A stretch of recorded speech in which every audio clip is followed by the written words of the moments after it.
Hello everyone, and welcome back to another video. I'm the Last Wanderer, and today we have Snapshot 21w16a, which makes some new changes to Azaleas and pointed dripstone. But it also includes some new features in the caves from part 2 of the Caves and Cliffs update if you use a data pack. First, here's a smaller change. The raw metals and the raw metal blocks had their textures changed, most likely so that they looked less like beans. All in all, these are pretty good textures. They're probably going to be useful for builds, and people will probably still call them beans. Now for one of the bigger features of this snapshot. Pointed dripstone is finally farmable. If you have a stalactite on a dripstone block with water above it, it'll drip water and that can fill up cauldrons. But now those stalactites have a chance of growing.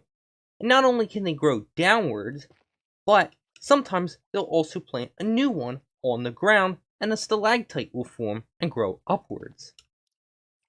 Although stalactites and stalagmites can now grow, it takes a very long time for them to do so.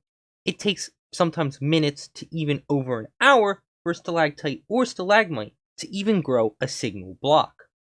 But the one good thing is, since pointed dripstone is now renewable, that means dripstone blocks can now more easily be crafted. Obviously, I had to use these new mechanics to make a massive farm, and here it is.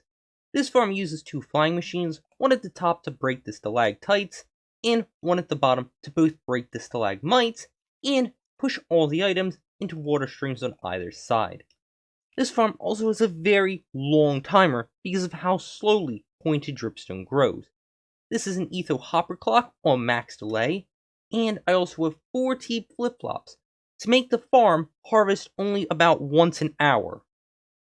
Now when the farm launches, it first launches the top flying machine, and then after delay from this pulse extender here, it launches the second one.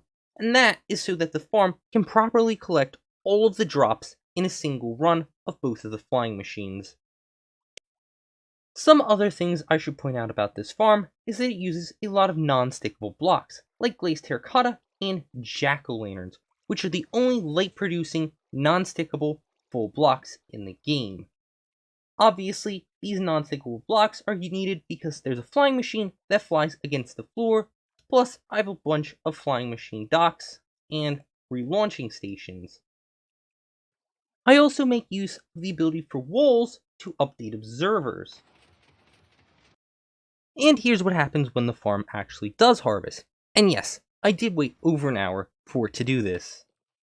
First the top flying machine launches, and then a few seconds later, the bottom one follows it. As you might notice on the top, some of the taller stalactites will actually break off and fall to the ground, but this does not decrease the rates at all. Since this takes a while, I'll fast forward now and then show you how many pointed dripstones were collected.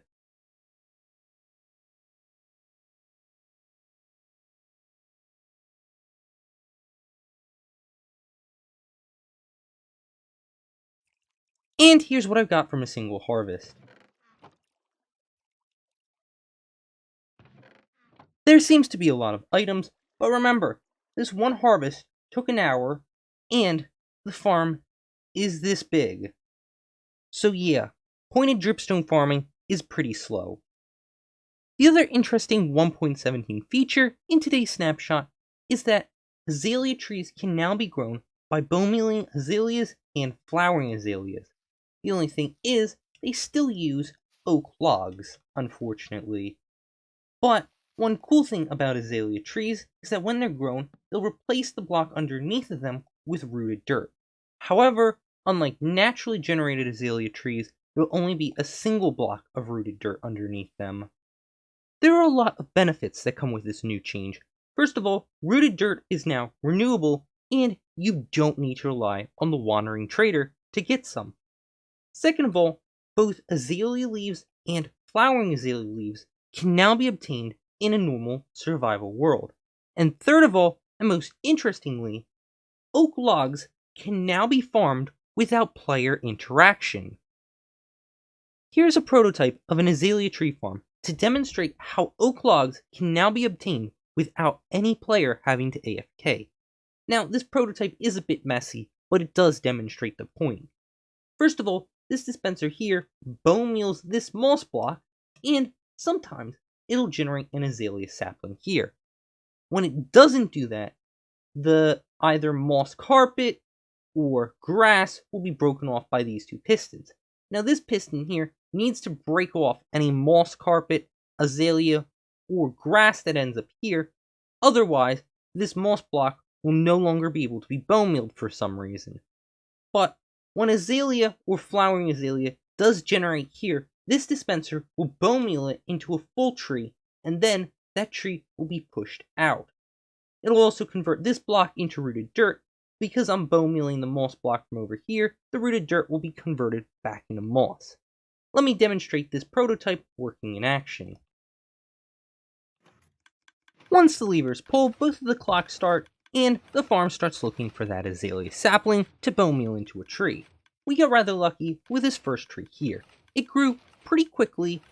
Normally, these trees can take a few extra seconds to grow, and as you're seeing here, it's taking a while for the second tree to grow. The main reason why this farm can be a bit slow is because the dispenser needs time to bone meal whatever is in front of it in the off chance that it's a sapling, so it grows in a tree.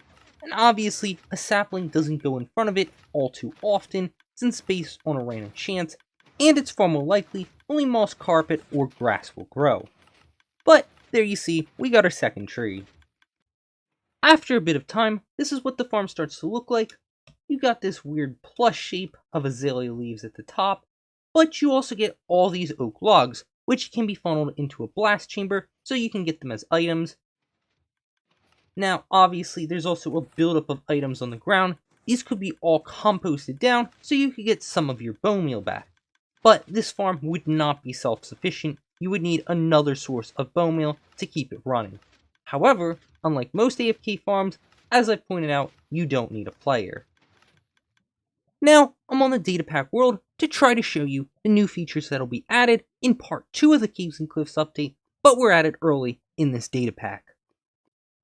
First, we have lava aquifers. Whenever an aquifer generates below Y level 0, it will now have a small chance of generating with lava instead of water. Over here you can see I have an example of a lava aquifer that generated right next to an aquifer of lava. And yes, this whole thing is comprised of lava. The other new feature is mineral veins, and there are two types of these, the iron one and the copper one. The iron one always generates in the deep slate layers below Y level 0, while the copper one generates above.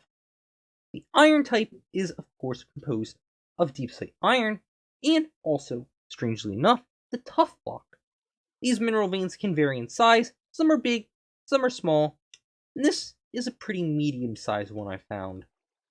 There's also the copper type, which I mentioned before. I'll try to find another example, but this data pack is not very stable, and I keep getting lag spikes every few seconds from moving around. I did in fact find a copper mineral vein. This one is a little bit weird as it generated in a circular shape, and it's composed of both granite and copper. Funnily enough, this one also generated right next to an amethyst geode. Now, as you probably can tell, I didn't find these naturally. I used the filter command to replace stone and deep slate in the surrounding areas to find these, but you can sometimes find these mineral veins exposed. The last thing I wanted to show is that sometimes lava aquifers will glitch and you'll get floating lava. But besides that, I just have one warning: don't try this data pack. It is very unstable. Wait for one of the updates that'll probably be around next week. But besides that, thank you all so much for watching. As always, if you have any comments, questions, or concerns, please feel free to leave them in the comment section below. And if you enjoyed this video, make sure to check out some of my others, and make sure to come back next time for my next video. Thank you all so much for watching, and goodbye. Secret feature time. Moss blocks can now spread downwards and up a block.